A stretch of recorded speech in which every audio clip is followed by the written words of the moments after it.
Tonight, we now continue our week-long look at the plight of America's newspapers in a special series that we are calling Stop the Presses. Many papers across the country either shutting down or going online only, or even moving into bankruptcy. Among them, both major newspapers in Philadelphia, the nation's 6th largest city. So how did all this happen, and what does it mean for the people who live there? Andrew Whitman, he has been digging for those answers, and he's just back from brotherly love. Well, thank you very much, Rich. Philadelphia's bankruptcy blues are a complicated lesson in economics and financing, but it's also a lesson in news coverage and doing more essential reporting with fewer resources, which, while less than appealing prospect on a host of levels, is still better for the city and its residents than having Philadelphia stop the presses. It is a Philadelphia institution. The first edition of the then Pennsylvania Inquirer rolled off the presses in 1829.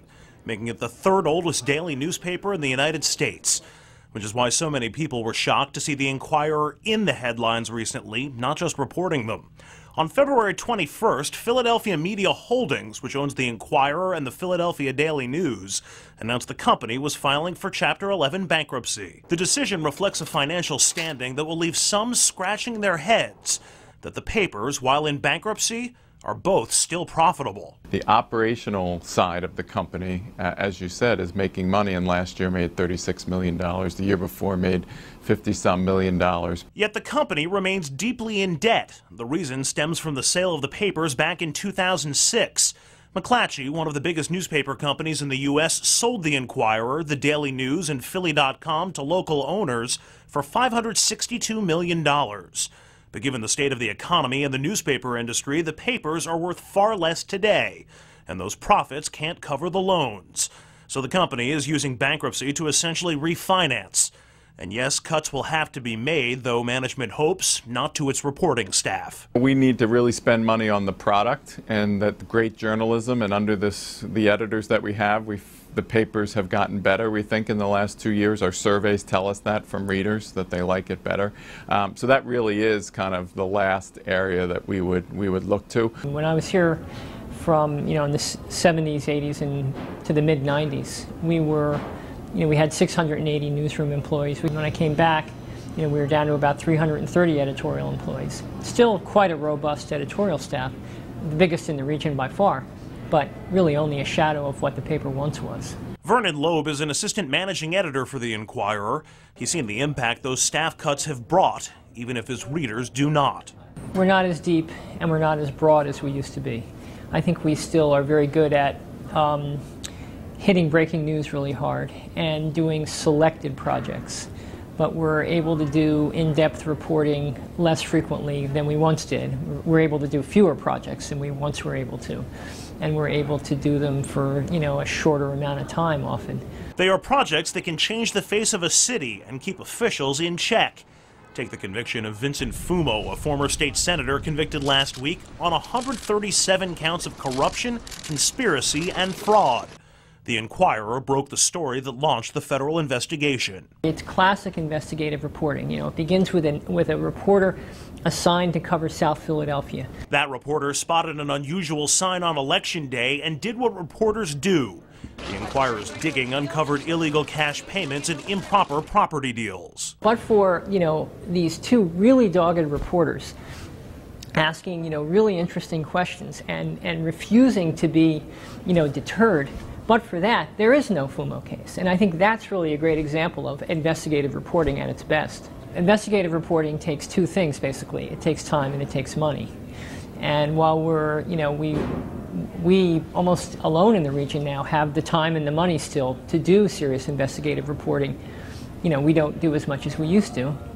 And as we contract, it really compromises our ability to do really deep accountability reporting, which is vital to the region. Other cuts over the years have meant other losses to the region.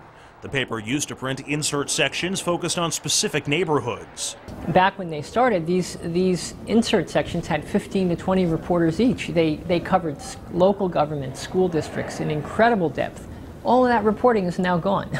I don't know where people get that news from anymore. There are also fewer reporters working the police beat, healthcare issues, education, and working City Hall, making those in charge less accountable to the people, though it could be worse. I do believe Were there no Philadelphia Inquirer and the City Council of Philadelphia was meeting and there was no one there to cover it, I think people would start to realize, oh my God, we have no idea what's happening in the city. Management insists both the Inquirer and Daily News will survive in Philadelphia, and again, they say it can be done without any more newsroom cuts.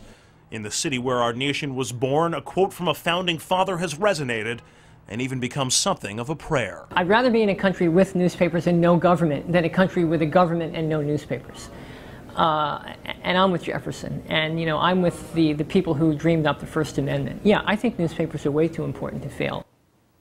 Both Philadelphia papers have seen their circulation numbers drop by more than 10% in the past year and a half, and that number doesn't reflect any added drop since the recession really hit home last fall. But more people are reading their reports than ever before, thanks to an even larger readership increase on Philly.com. Rich? And we'll get into throughout the week. That's great online, but if they're not making any money, it's translated to the bottom line. But I know they say, all right, you know what, we had to make these painful cuts, but no more. I've heard that in many other papers, Andrew, and so have you. Are they really confident that the worst is really behind them, or is this like a slow drip? Maybe it'll be down to one paper in Philadelphia, and then who knows after that? They look at the debt payments that they have to make, and they say if they can get that readjusted, then they look at their profits, $30 million last year, $50+ million the year before, and they say we've got enough to make it through. They're also looking to increase the publications that they do in their printing press, looking for other revenue sources as well. They've also combined, in a sense, the Daily News and the Inquirer. The Daily News is now a subsidiary to try to save cost on things like AP wires and other things that the papers can share. For folks who don't grasp it, I mean, that paper, it must be jarring to those people who remember it, let alone work there for 30 years, like Loeb that you spoke to. I mean, it's a ghost town in certain sections. The paper itself, a fraction of what it was. Are they dispirited by this, or do they just accept this as the reality? They're actually not dispirited at all. The number of people that I talk to, they're hoping that they can find their way. And they think there's enough there to do it. They really do. They say that spirit of journalism isn't going anywhere.